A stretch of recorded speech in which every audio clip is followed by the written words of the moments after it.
Xotinning go'shtkiri kömeşlerini yaxshi kömeydigan do'stlar yo'q-ku deyman. Men bugun o'z qo'lim bilan uyda asl tamli kömeş tayyorladim. Shunchalik o'xshabdi do'stlar. Sizlar bir sinab yiqinglar.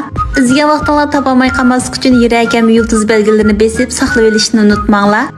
Alı bilan kichik bir chini unga bir qo'shiq tuz qo'yib chingriq ximir yo'g'irib olamiz. Ximirni qo'lingizda yoki ximir yo'g'irish mashinasida yo'g'irsanlar bo'laveradi. Bosqichda biz buning qiymasini tayyorlaymiz. Go'shtni tanlagan vaqtinglarda mayliqroq go'sht tanlasanlar bo'ldi.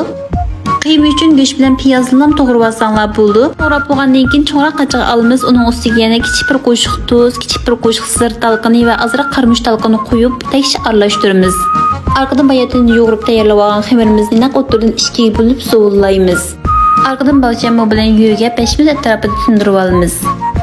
Ximir tayyor bo'lgandan keyin boshda qo'limiz bilan besib, arqadan no'g'rish bilan yeyib nipizlatamiz. Mushundek nipiz qilib yeyib olgandan keyin ximirning ustiga qiymini ilib tugishni boshlaymiz. Ko'ngillardek buning tugilish shakli pördan ozroq farqlanadi. Bir qarab mumkin o'rganib olaysizlar. Do'stlar, ko'rib mushakapsizlar qo'llash yuzini inkas rayonigacha qaxsiz gulranglarni yo'llab qo'yishni unutmanglar. Tugib tayyor qilgan kömeshni mayqaga silingan lisning ustiga olamiz. Arqadan lisni oldin qizib tayyorlangan duxovkaning ichiga solamiz. Duxovkaning 180 gradusda 45 minut pishirsak tayyor bo'ldi. Ko'ngillardek nayt o'zgacha bo'lgan xotinning asl tamli kömechi tayyor bo'ldi.